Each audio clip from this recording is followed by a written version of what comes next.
If you are just joining us, the program is still this morning on ITV, and this is Abuja Network Center. Thank you very much, Wilson, for that discussion on insecurity. Back here in Abuja, we will be looking at the plight of workers. We all know that yesterday was 1st May, which has been set aside to celebrate workers globally and celebrate their achievement. And incidentally, this year's theme of Workers' Day is Workers' Rights and Socio-Economic Justice. We are going to be looking at plight of workers as it connects to this theme of the year. And to discuss this particular topic with me, I have Comrade Hamza Mohammed. He is the President, Nigeria's Union of Mines Workers in Abuja. You're welcome, sir. You're welcome. Let me start with the theme of the year. Workers' rights, socio-economic justice. How does that work for Nigerian workers? So actually, Alhamdulillah, glory be to Almighty Allah for us being in the system. Workers' rights, that's a major aspect or the major concern of some other countries, because if you look at like a mining sector, the paragraph of the sector is reading almost 140 something paragraph, but it's only 2 or 3 that talk about the right of the workers in the industry. And then when you look at it critically, now our major indigenous miners have been collapsed.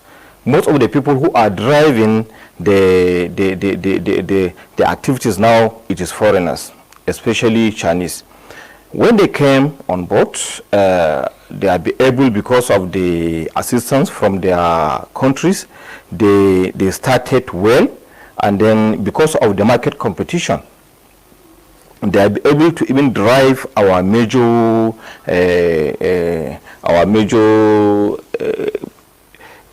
our Nigerians that have the company. Then after getting the market, they started putting their rules and order. And then if you look at it in terms of welfare of the workers, is very terrible.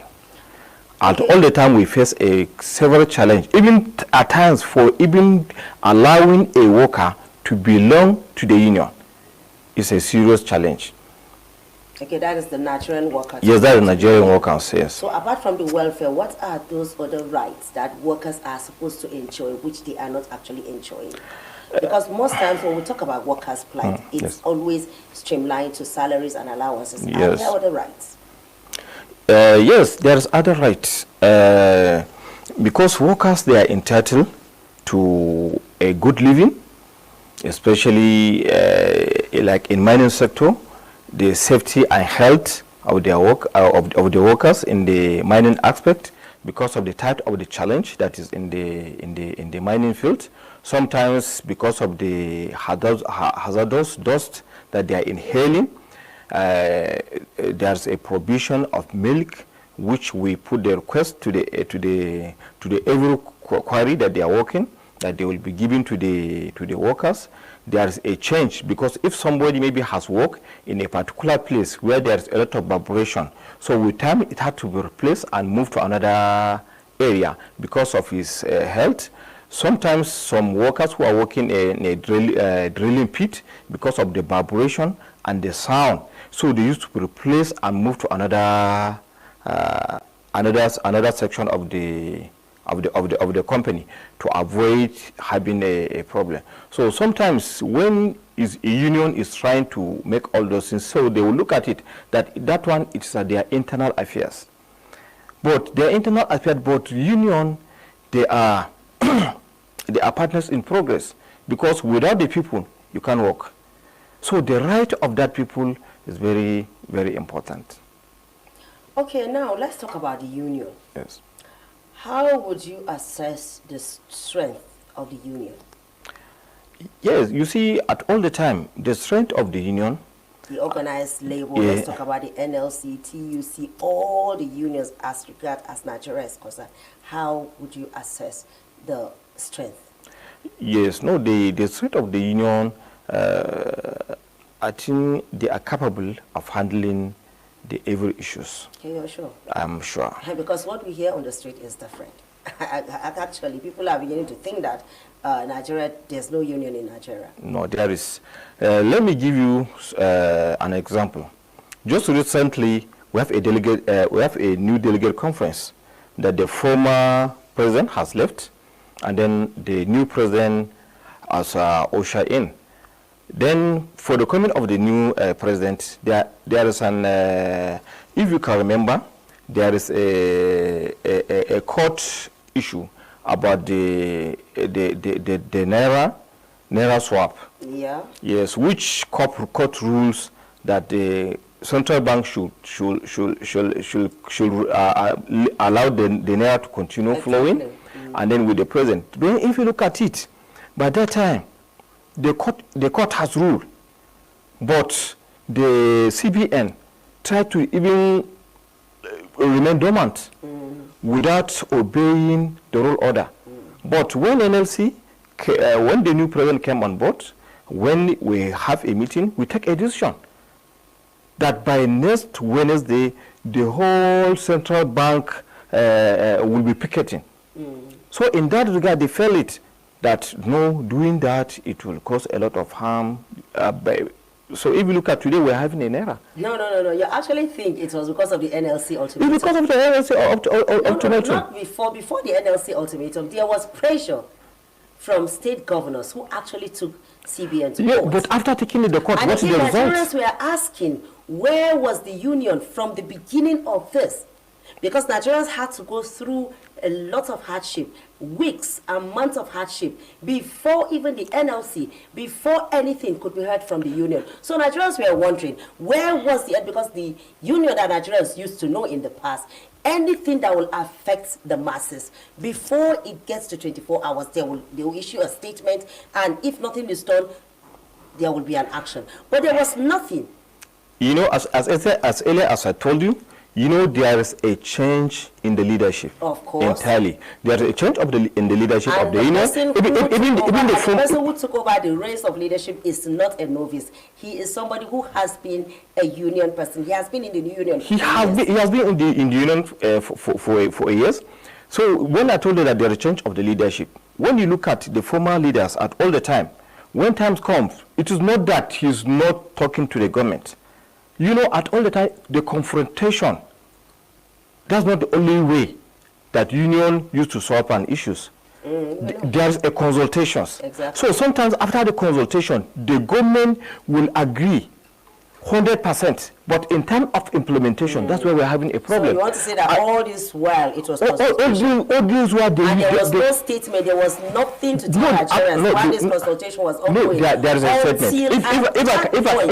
If I recall vividly, the former president, Comrade Ayuba Waba, has issued a several statement about the lingering issue. Even the system is even out of the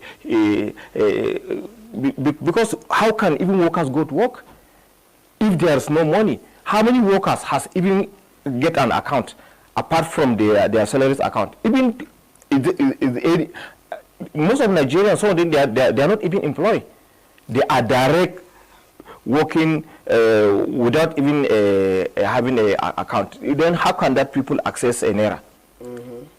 So actually, union, they are doing the best, and then now, yes, actually, even, and then now we are now in a very new movement completely, because there's a rebranding, there's a series of retreat, even in the leadership of the union, for us to be all at all the time in our feet. Even yesterday after the May Day, we will schedule a meeting, 5 o'clock. After even some of the people, they went back home.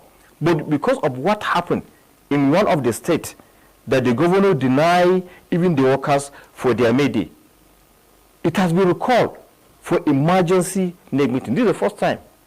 The first time this is happening? Yes. Wow, so we can just say kudos to this present administration. So actually we should be praying, and it's not all the time. And if you look at it, sometimes if you look the leadership of the NLC, most of the people, they are the people that have a different careers, that before taking into any action will look at even the surrounding situation of the security. if we know we have a lot of security challenge, at times, if NLC is preparing to go for a protest, some people, they want to hijack the protest. The protest. So whenever we see that something is about to happen, then we step back. It's not that because at all the time we're looking confrontation. Now we're in digital world. Okay, you know, there has been this talk by Nigerians that the union has been compromised. That anytime you see the union raising up for something like a protest or demonstration or anything, that the next thing they enter into a negotiation and nothing is heard. So the allegations that the union has been compromised, how true is it? That's what I tell you. If you know at all the time, if government want to, if now we have a gentleman agreement, we have a written agreement. Let's look the issue of ASU. When we look at it critically, many times the leadership of the union will meet with the leadership of the government. But at times, when the leadership of the union came, the leadership of the union, they are able to take 100% decision. Okay, yes. Yes, but in the government side, sometimes they say, no, we have to, we agree, but it has to go to the Federal Executive Council. After signing agreement, everything, at the end of the day, the implementation will be a problem. Will become an issue. Will become an issue. Then another section of the meeting will take place. So if you look at it, whom are you to blame? The union at all the time is to pressurize and make the government to agree. But it's only left for the government to be respecting whatever they are able to put it black and white. If we can recall, after the series of agreement with the government, with ASU, there are times that we go for a protest for the government to bring to an end to whatever is happening with the ASU. Why? Because there is a series of agreement, but they fail to abide by it. What is happening at all the time? We are praying for the good leadership. If there is a good leadership, it's not matter. Look at America. The Joe Biden, what is he saying? He respected the union, and at all the time he's even president. Let the union even bring their demand. Because in America they know that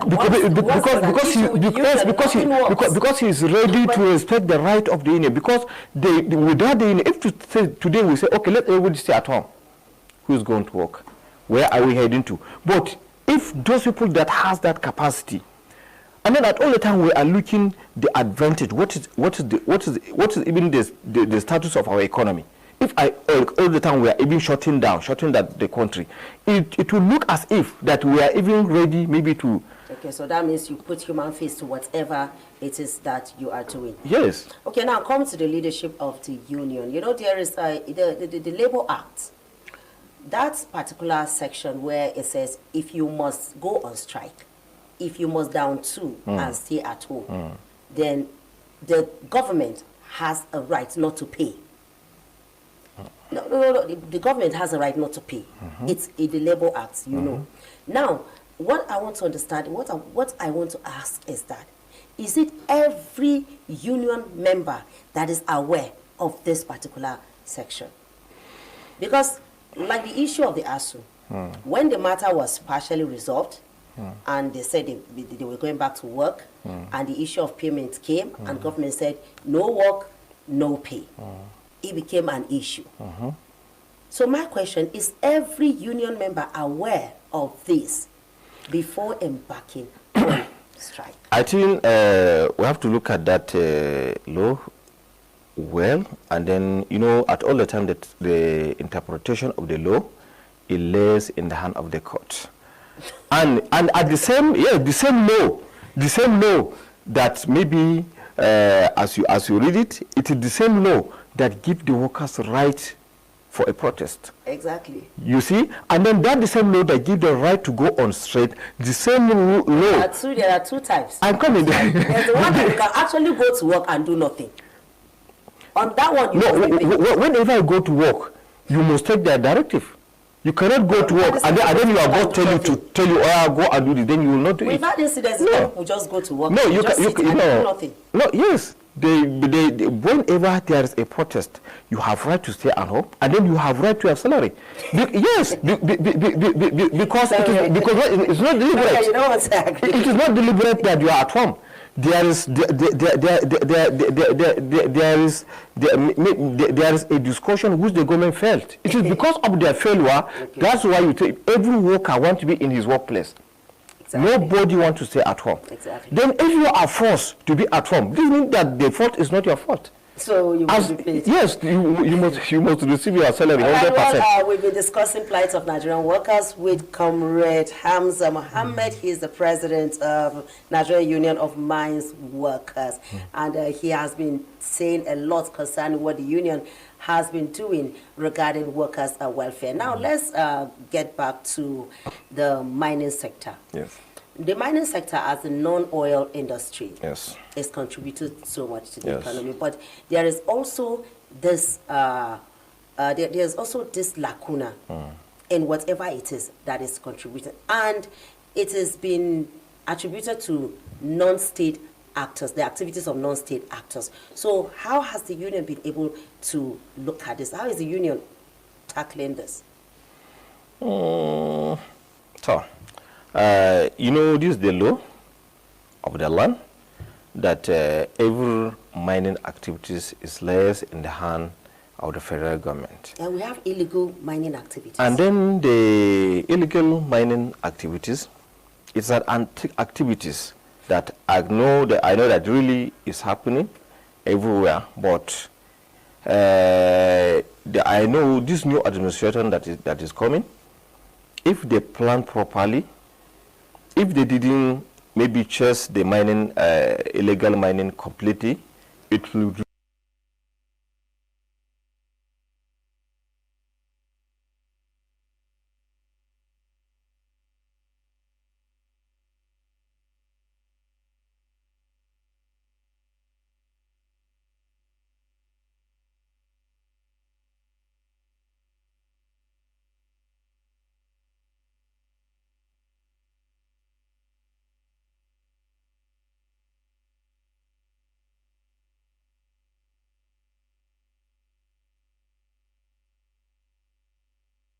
we hear, it's not factual anyway, that even the current insecurity in some states, like in the northwest, even in the north central, that is due to this illegal mining. So if you are talking about co-opting these illegal miners, are we also looking at these people?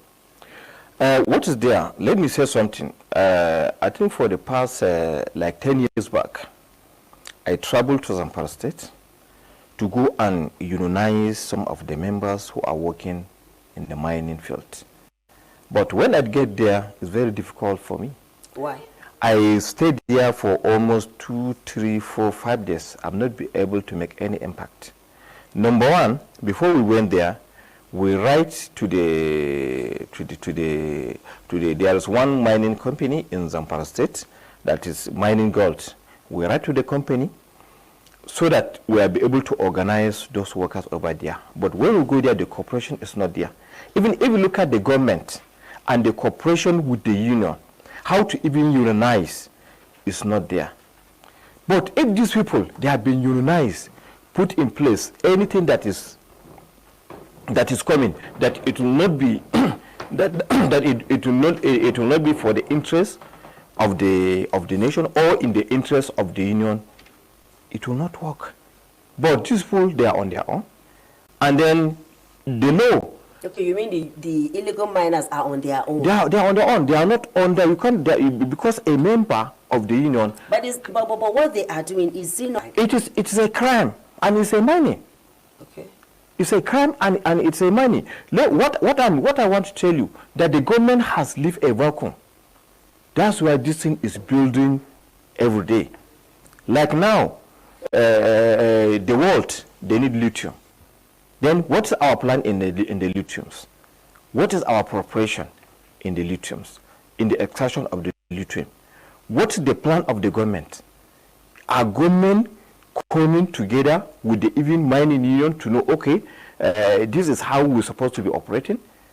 I'm telling you, there is, like now, there is some certain aspect that you don't have to leave it to the foreigner. We have the experience, but what is the assistance that we're having from the government in terms of even educating the workers? Like these Chinese that they are coming to come and invest. If you look, most of them, you will not talk whether they are graduate or they are PhD holder and so on. So no, but if you look at, they are well trained in terms of technical aspect. They can manage all the affairs of mining, and then they will come with a very reasonable percentage of money that they can invest and work. But if you look at all those assistance, it's not there in Nigeria. Okay, well, we're still discussing with Comrade Hamza Mohammed. Yesterday, there was a report put together where workers made demands, because it is a yearly thing. It has become a yearly thing, and we hope that this time around their demands will be made. Please, PD, play that report. Let's listen to their demands once again.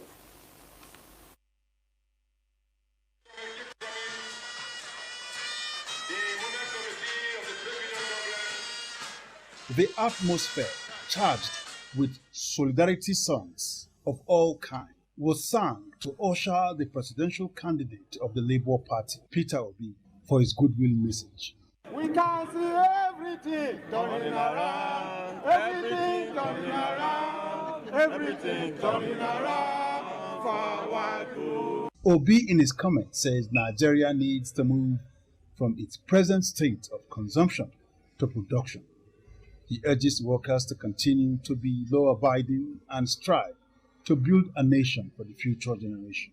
We will build a country where Nigerians will be proud to say that they are Nigerians. A country where people will not be struggling to go out. A country where all of us workers will say they are working and they are happy. Speaking on their demands to the federal government, in the joint press statement, the president of the Trade Union Congress, Comrade Festus Osifo, calls on the federal government to expedite action on mechanism for trade union resolutions. He says the union will soon clamp down on states that are yet to implement the 2019 minimum wage. We will not allow our members to be turned middlesless into beasts of body any longer. We will stand together as workers, as a people, to protect our rights to decent work and social justice. The event marks the last. Well, that's a report put together by Joseph Kadri on the dehumanization of workers, and NLC, TUC, and the organized labor vowed to picket even private employers concerning dehumanization of workers. How possible is that? Because for me, all the activities of organized labor has been focused on public civil servants. So how is it going to pan out, going down to cover the private sector? Yes, you know, as a union, is to cover the public and private. Like now, what I'm talking, like even Nigerian Union of Mines Workers, if you look at, we cover the all aspects from the public and private. Right recently, we have issued our complaint over the plan of the government for concession of Ajaokuta. And then at the same time, if anybody that invests, because the worker has right to belong to the union from able affect, if the workers from 5 in number, they can belong to a union. So whenever you are a member of the union, Okay, you have to belong to the union. You have to belong to the union as a worker. Then whenever, if you are a member of the union, whether private or public, your right has to protect from the union that you belong to. And then if that union is not possible, they cannot, maybe they try their best, then they will report to the central level, whether TUC or NLC. Then from that NLC, they will send an ultimatum. Later, they will call them for, at least for interaction, for discussion. If that thing has been resolved, because many issues, it used to be resolved in table. But if that one has not been resolved, it will warrant to the picket. Then the union will move down to everywhere to make sure that they have picked that place of the business, then it will bring down the management to a proper discussion and and at agreement. the end of the day, the affected workers will be sacked because it's a private organization. They will not be sacked. They will not be sacked. Okay. Yes, because it is the right of the workers. When you sack them, this means tomorrow nobody will be a member of the workers. When they sack them, that place will remain picket. Okay, let me call. There's another report again where workers are talking to the incoming administration concerning what they expect the incoming administration to do regarding workers' welfare and workers' plight generally. Let's take a look at that report. From the Eagle Square in the Federal Capital Territory, workers from different spheres of life were seen in jubilatory mood as the major event of the day was rolling out expectations of workers to the government in regards to the welfare and well-being of the workforce in Nigeria. Speaking on expectations for workers, especially from the incoming government led by the President-elect Bola Ahmed Tinubu, some workers had this to say. It's also a period for us to review the year past and to set agenda for the incoming year. And as you are also aware, it's a celebration of the achievement of our struggles over the year as workers. So for this year, we are setting an agenda of engagement for the incoming government. I don't expect them to do anything less than what the past leaders have done. The foundation has been laid, and I expect that they will take it a notch higher, especially as we are heading into a new administration in Nigeria. We expect that they will put in every effort and do everything that is needed to ensure that all the workers in Nigeria receive their fair share of the bargain. I expect that the new administration, being aware of what has happened in the last 8 years, will do everything to correct the ill and the injustice that we have suffered and ease the pain of Nigerian workers and the entire population of Nigeria. We are advocating so that workers will be really recognized in the country. All their wants, all they need, everything should be given to them accordingly. Because without work, there will be no food. We contribute so much to the economy of the country. And as women in the Trade Union Congress, we are being given the opportunity to be here so that our voices can be heard. And for you to understand that the Nigerian Labour Congress has made maximum efforts to ensure that there is women inclusion and there is gender inclusiveness in the Trade Union Congress. But my expectation is that the government should look inward and check the workers' salary, because what is paramount is that the price of items has gone very high. So the government should also increase the workers' salary so that they can be able to meet up with what they are going to buy in the market. Well, those are the demands by workers to the incoming administration. We know that the president-elect is what has been watching since yesterday, and he has also promised that he is going to take decisions that will actually reposition the living standard of workers. I'm still here with Comrade Hamza Mohammed. We're still talking workers' plight. So concerning those demands made by workers, how do you see, if you were to set an agenda for the incoming administration, what will be your agenda? Yes, if I will set agenda for the incoming administration, actually, you know, the workers, if workers have a good pay, they will respect their areas of work, and then they will work extra. So that working extra, it will increase it will add value to our economy. So as an incoming government, it's very important for them even to look at the right of the people, because every worker is a family man.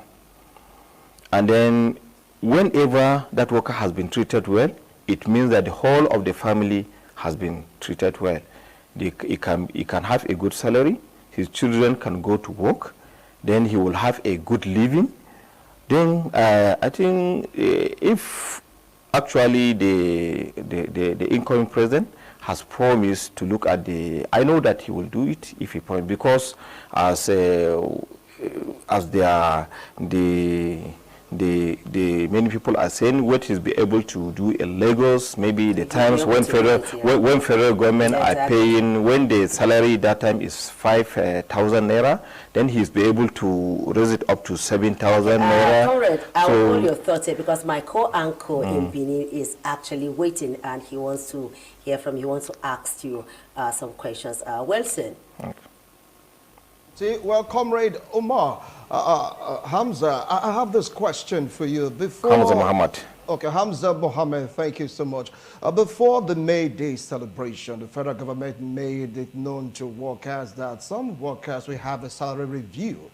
And they said there'll be a top-up, so to speak, after the review. But some set of workers were not in the list, vis-a-vis doctors and lecturers. Do you think this may cause disaffection in the Nigerian workforce?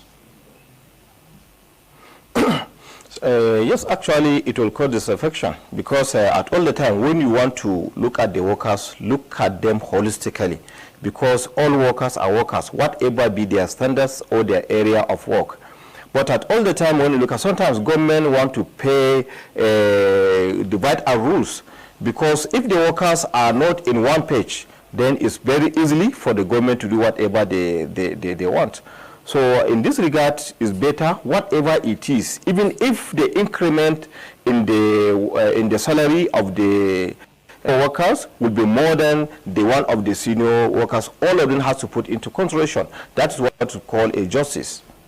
Now, talking about justice, some workers are of the opinion that this set of workers that are not in the list, that their salaries according to scales and level is far, far above those others, that these adjustments will be made to make them at least smile. What do you have to say about that?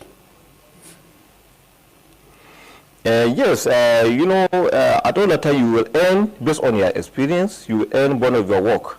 But all what we know, worker is a worker, whatever be his position. All right, worker is a worker, no matter the position. Now, there have been promises made. This is not the first time that the workforce in Nigeria have been made promise to. You get to realize that implementation might just be a problem. Can you beat your hand to your chest and say that, yes, all these promises made by the government of the day will be fulfilled? So if you look at it, this promise is made by the outgoing government, and then the implementation will be from the incoming government. So these are two things at a time. But we pray that whatever will be for the benefit of the workers will be fully implemented for the incoming government, because of the promise that we are having from the incoming government, that they are going to make the welfare of the workers as their priority. So we think by the grace of God that is going to be implemented. All right. Now, one more question. Now, you talk about implementation, and of course, you added divinity to the mix. That is just okay. But some of the opinion that rather than increasing or asking for an increase in wages, the best thing to do is to stabilize the economy vis-a-vis the factors of production. If you have a stable economy, workers may not even need to ask for salary increment. What do you have to say about this? Yeah, you know, as a worker, workers at all the time, they are to receive the salary, and then it is the duty of the government to make sure that the economy is continue sustained. Our major aspect that if the economy is sustainable, the government will pay more. But it is the duty of the government to make sure that they have close area of corruption. Like now, if you look at, we are importing refined product of petroleum, which we do not supposed to do all that one. And then we have to refine at least the petrol that we are using in Nigeria, because most of the countries, they are refined, but we export the crude, and then we import the refined product, which, if you look at it critically, is not good for the economy. And then especially the area of food, the food that we're eating. Now, this government, they have do their best today our farmers, they are farming most of the rice, almost 98%, the rice of that we are eating in Nigeria today, we produce it in Nigeria. I think in that regard, the petroleum sector too, for the incoming administration, they have to do more to make sure that whatever our consumption in terms of petrol, we can produce it so that we can avert any subsidy or any unnecessary by spending unnecessary amount of billions of money that will not be for the benefit of the nation. All right, Omar, thank you so much. Charity, right. That's it from this end. Thank you, Wilson, for those questions. Well, before I let you go, you know, I'm always about the union. And Yes. because I know that until the union is very strong and well bonded, it can achieve little or nothing. So what will you say? What are the mechanisms that you people are putting together to make sure that you have a stronger and formidable union? Because you will agree with me that we have some among the union, yes. So actually, as I told you, we have 100% confidence, especially in this new administration, this new leadership of the union. As I told you even yesterday, we have a meeting from 5 o'clock tonight because of an issue that raised. We never put it till maybe tomorrow or next tomorrow. How will you check divide and rule? Because you mentioned divide and rule. That divide and rule, how will you go about checkmating that? Yes, at all the time, whatever not be for the interests of the workers, we will go against it. That's how, and then we are unite. When you look at it, all our presidential come from TUC and NLC, because even the forming of TUC is to make sure that they have reduced the capacity of NLC. But all of us, we understand that we are workers. If we go against each other, we will not achieve. And then our unity of purpose, that's our strength. And then now we are even unite more than before. So that divide and rule will not work because we have understand the terrain. I'm sure that Nigerian workers listening to you right now will have a glimpse of hope. By the grace of God. Heave a sigh of relief that yes, a new dawn has come. A renewed hope in the Nigerian Union. Well, we've been discussing with Comrade Hamza Mohammed on the plight of Nigerian workers, and he has said a lot. He talked about the unionism. He talked about how resolute the union is to ensure that Nigerian workers get what rightfully belongs to them. Thank you, sir, for being part of the program. Thank you so much. I'm sure we'll call you again for another discussion some other time. We will be taking a short break, and when we return, we'll be rounding off the program. Stay tuned.